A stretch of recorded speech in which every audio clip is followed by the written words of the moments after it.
Hello and welcome. This is Mousegunner, and we're back with some more Battle Brothers. And we're involved in a combat here. I have a mission to do a patrol along the roads and kill any bad guys that we've seen. We've seen a lot of brigands on the roads, and we had an opportunity where there was a patrol of this house engaging brigands already, and we get rewarded for heads that we bring back once we're done with our patrol, and this might be an easy way to get those. So we're probably going to let the faction soldiers really do the fighting, but we'll pick people off as we can. And I'm not exactly sure how the head collection works in an engagement like this. I'm going to imagine that you have to kill them yourself to get credit for it. I'm going to go ahead and move forward with my archer just to see if we can get some scouting done, because he should have good eyesight. So there's one of our allies. So it's 18 versus 4 at this point. So it's likely these guys will go down before we get there. I'm going to go ahead and wait, though, just to be on the safe side, as there may be enemy archers on the opposing side.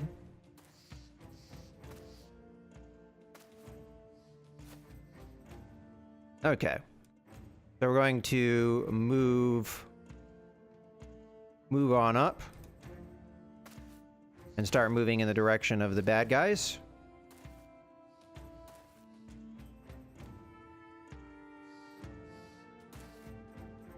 Okay. Still haven't seen any of them.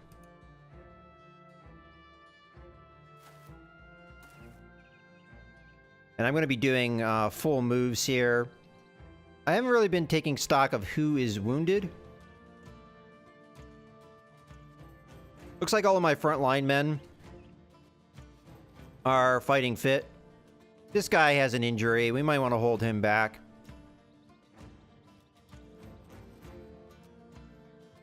I guess due to terrain. Well, honestly, we're going to probably want to come over this way because the bad guys are probably over that way. If the good guys are over here, they're probably over there, and we can confirm that by the fact that they went over that direction. Okay. So this guy's got an injury that's going to make it hard for him to fight, but we'll get him involved as much as we can. I mean, he's not that hurt, so I'll get him, like, going in the back here. Alright, we'll move forward a little bit. Okay, so it looks like the fighting is going to go on over here, and that puts him well out of my range. We might be able to get on top of this high ground and pick away at people. We'll have to see. For now, I'm going to wait with the polearm guys. So here comes some fire. Still looks like there's a good distance that they need to close before the fighting starts. But we have a good number of the allies visible at this point. I don't think there's a reason to not full march here, though.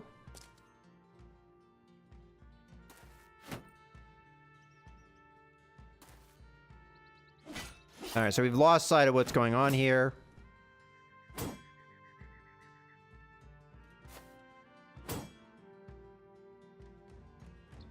Alright, so those guys must be fairly close to the fighting. If they're being able to attack, they should be within a couple spaces. Don't think we're going to be revealing anything because this guy's got good eyesight. He should be seeing further than these guys could. Okay, we've kind of grouped up our frontliners.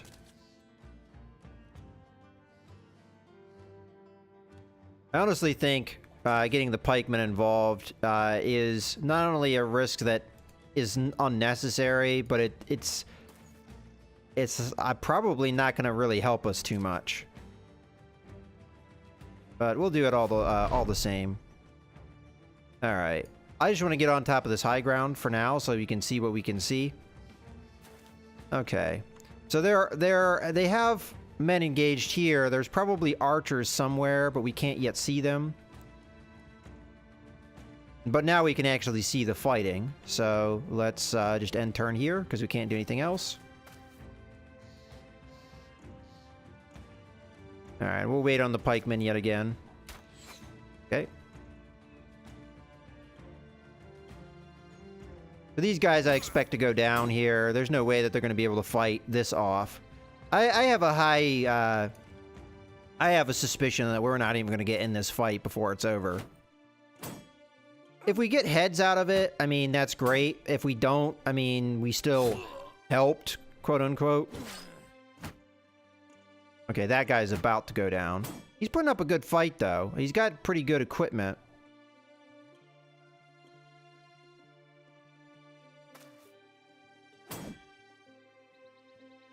Our front line's probably getting close to the archers to their range. Okay, I'm not sure why he knocked him back like that, but he did.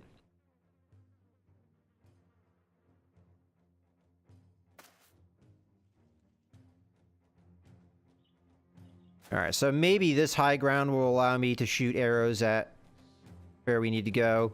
You know, honestly, I'm just not going to involve the pikemen in this. We'll just keep them back here from here on out. Alright, so our archer, we're going to start moving in this direction to try and get on this high ground. Still can't see any enemy. So, pikemen are just going to hold off for now. As a matter of fact, they're probably running away, I would guess. The bad guys, that is. No, they're still taking shots. I'm really surprised that they're not running away. Okay. Well, we can finally see them.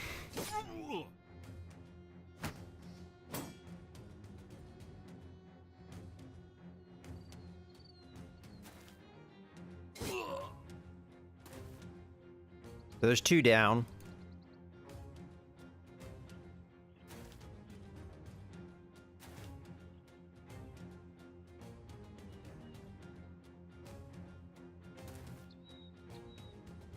And see, they're already getting in combat range.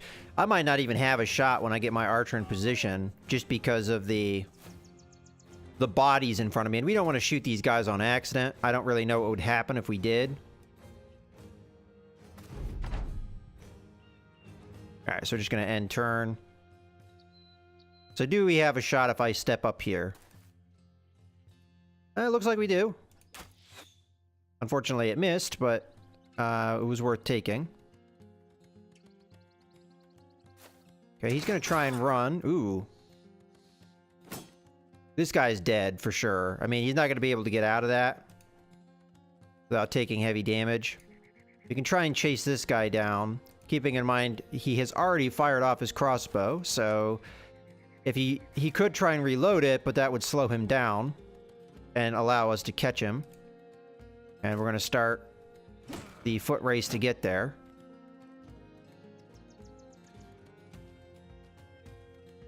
We don't want to block our archer's shot, though, so we're going to stay a little ways away from him. Alright, that's done. This guy may move. They might be blocking my shot here soon.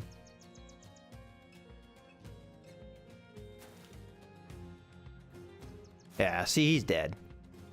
He's not going to be able to reload with him in close combat like that. We may get an opportunity to attack, but I doubt it. So our archer is not going to have a shot. It's just going to be, you know, there's too many bodies. So we'll just end turn here. Okay, we do have an opportunity to attack, so we'll take it.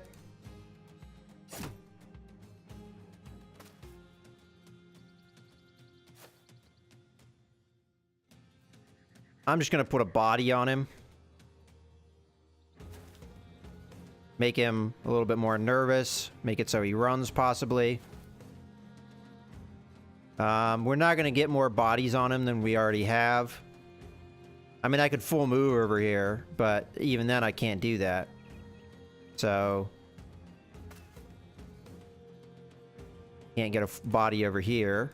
We can go this way, though. Yeah, down he goes. So I don't think we got anything out of that. Oh, no. We did get stuff out of that, so it wasn't a waste of time. We get food, we get gold, we get all kinds of stuff. We don't get any equipment. And did that count? No, we didn't get any heads, so we have to kill them. We have to kill them, not anyone else, not an ally. All right, well, I know that for the future, so it was still worthwhile to do. Let's go ahead and go to our last location.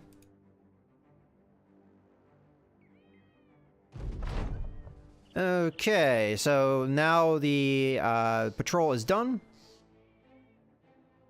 So now all we have to do is, well, they have safe roads, so that's good. Let's go to the marketplace. We'll sell some of this junk.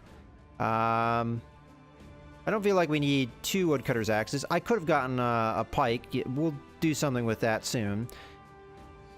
I'll get rid of this. Although I really haven't been doing anything with cleavers. Get rid of the hand axe. We probably don't need to keep around so many hand axes, so we'll sell those. We do have a dagger, a couple daggers that will prove useful. As there's a couple things I actually have been meaning to do. I'll sell that. Matter of fact, I'll sell all the shields that are beat up, because at this point we're going to look to upgrade to kite shields. Okay. I think I'm happy with these. For now. Okay. Let's go ahead and go into our equipment here. So, Gunther, I've decided I don't want you to carry this anymore. Instead, I want you to just carry a standard dagger. And then, that should give you fatigue back, right?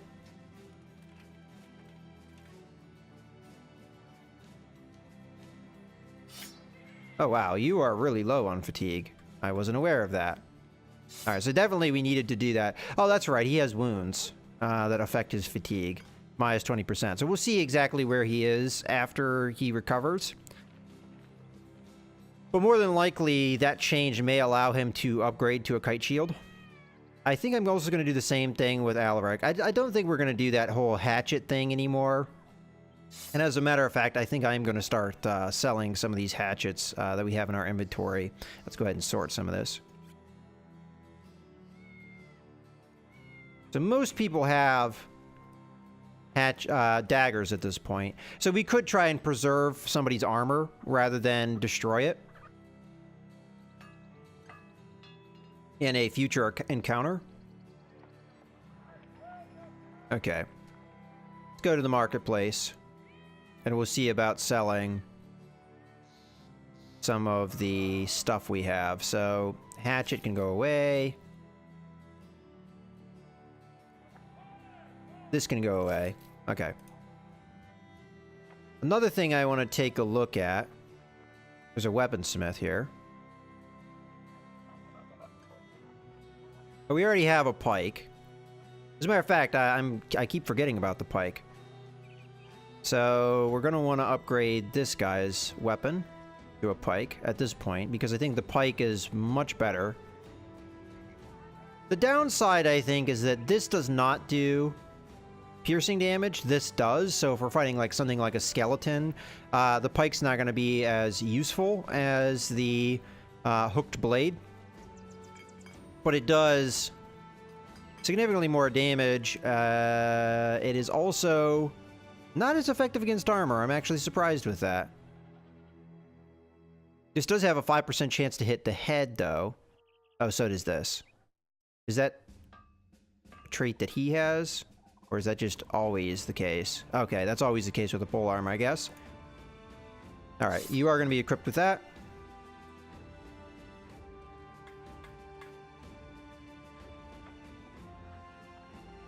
You could argue that it is better than... There, I think that's going to be what we do. This guy's got a good attack skill. So, we're going to want to give him the pike. Okay. That means that we have a couple hooked blades in our inventory at this point. I don't think there's a reason to keep that around. I think I do want to sell this war brand. I don't see a two-handed sword here, though. Yeah, let's sell that. And I'm going to go ahead and sell one of the hook blades. Okay, let's sort all that. All right, so we're looking at a little over 2,000 gold. And I don't think we need any food. We've got 4 days worth of provisions. Some of it might be spoiling soon. I mean, it spoils in a few days. We could buy something that is a decent price, although... I mean, roots and berries might be worth buying. Yeah, I'll leave for now. I don't think we need to purchase any more food. Okay. And was there anything cool in the shop? Sometimes I don't really check all that well. And how are we on bandages and things?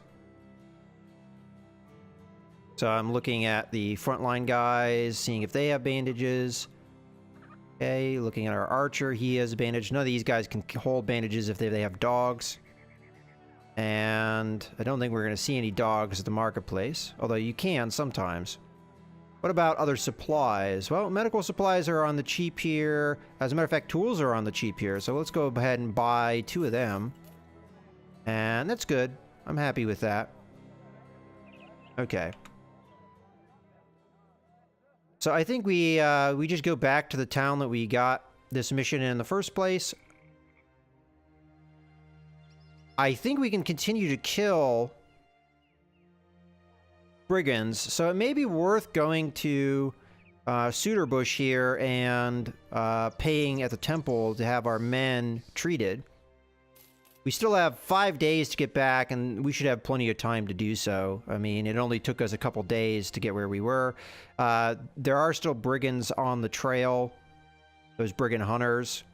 But until we get all 12 men back, I do not think we're going to engage with any of that. And that Achilles tendon injury is significant enough that it's, you know, it's worth worrying about. So we're going to try and treat all of these so that we can get these men back into fighting shape sooner.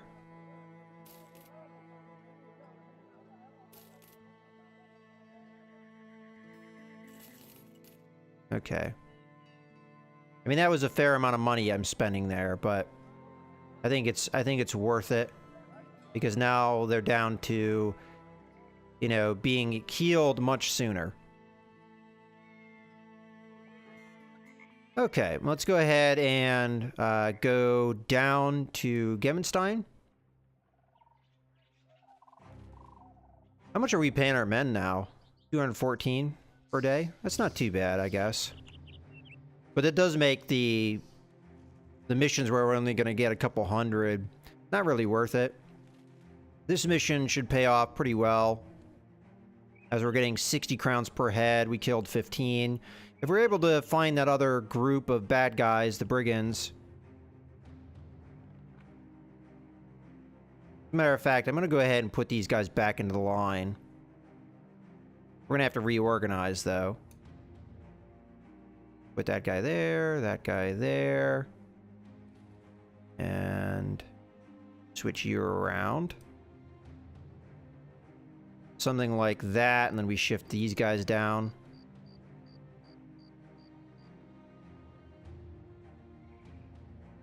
I think we had this guy swapped a little bit, or we had it more like this. I don't know if it necessarily matters, but it puts Alaric more in the middle. And, you know, he has that morale thing that he can do, which honestly I'm not sure if I've been remembering to use. Okay, let's continue to Gemmenstein. We may encounter brigands along the road. If we do, we will try and kill him. Granted, I don't know if we're in a position to do that necessarily right this second. Honestly, I feel like we need another day to heal up.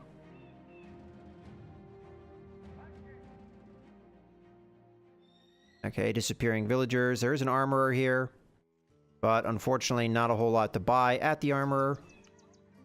Okay, let's just go right into Weisenhaus. Possible we'll encounter someone along the road. It seemed like most of the action was going on around here, as you can see all these battles. We just weren't in fighting shape to have that many fights, unfortunately. As we still have a lot of these wounds. I think midday is when you really get a lot of that stuff resolved, so we'd have to wait. Probably the same time you get your paying your men tick. But yeah, I'm not seeing any bad guys here, so let's just go in, get our cash. So we got 1,270 crowns. Returning to Count Bjarni von Thura, you find the man sitting deeply into an enormous chair, as if he needed all that space to support his nobility, opulence, and pride. You talk about the patrol, how you killed 15 while on the road. Your emphasis is on the kills, as that is what you're being paid for. Count Bjarni von Thura nods and has one of his men throw crowns into a satchel and hand it over. Alright. So, we have a 3-skull contract available that we could take right now. Where are we as far as the men go, though? I don't know if we had that midday tick yet. I'm going to assume we didn't. And I'm going to go ahead and leave and come down to Honau, though, and see what we can find there. Because we might have that midday tick and get our men back into fighting shape. Yeah, there's the midday tick. And we see all the wounds are gone, so mostly we just have the light wounds, which is the men reaccumulating their hit points. Which is good. Let's go to Honau, though, and just see what's going on there. Hopefully they don't have any more bad effects, and we can try and get some armor. Alright, we've got a 1-skull contract for a faction. I think we should take that. I can't remember which faction we are doing the best with. Let's see. Right now, it does look like Harkon is the one that we're doing the best with, although it seems like it takes a very long time to get these guys liking you. We are famed now with our renown.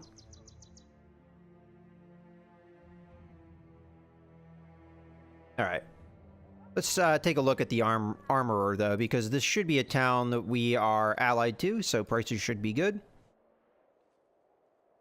Unfortunately, we cannot afford scale armor, which is kind of what we need to get if we want to get this ambition taken care of. We've seen that getting 3 helmets doesn't do it for us. Apparently, we need to do the helmets and the armor, so we need more or less 3 sets of scale armor. Alright, so now that we have Gunther not having the fatigue effects, he is at 70 fatigue, which is really where I want the men to be. We're at 74, 67, 71, 71, 68, 70. So we're kind of floating around where I would like the men to be. Okay, well, eventually we'll get that fatigue built up and we'll be able to get somebody a kite shield comfortably, in my opinion. Because this does a lot of fatigue reduction to have a kite shield. Let's go ahead and take this 1-skull contract. I think we want to continue to build up the relationship with this house. A servant of a local noble asks you to follow him on his master's behest. He leads you into the wealthier part of Honau, where the buildings get taller and the people streets don't reek of horse manure. Eventually, you reach a manor that looks as if it used to be a temple. Fake owls dot the eaves, staring you down as you walk by. A depressed-looking cat idles on the front steps. You enter through a front door that squalls with opulence, its hinges and wide swing echoing into the foyer. Your mouth drops open as you hardly even know the words to describe the grandeur inside. Let's talk business. Baron Dietmar von Harkens, laughing to himself in his chair. He's also got his head buried in his hands, like some sort of jester, hiding a giggle. Not the best look for a man. He turns up to you, weary-eyed. Greenskins are rampaging again. I don't know where they are or where they are, only where they've been. You know those signs, right? You nod and answer. They leave a large footprint, and I'm not just talking about their feet. The man laughs again, but it's a pained one. Well, I clearly need you to do something about them. Are you up to it? Let's talk crowns. He's going to give us 770. I am going to ask for more. He is going to give it to me. And he's giving me some in advance. I did not see that before, although it could have been there and I just wasn't paying attention. So we're going to get over 1,000 for this. I will accept the contract. It's a one skull affair, so this should not be that bad. But, you know, you can't take anything lightly. I think we've had men die to one skull contracts in the past. I will accept the contract. All right, so where did we need to go? I did not pay attention. We need to go to Dornthal, which is down this way. Yeah, down that way. All right, well, we're going to head in that direction. But I think that this is a good point to go ahead and put a cut in the video. So I hope you guys have enjoyed. This is Mouse Gunner, signing out.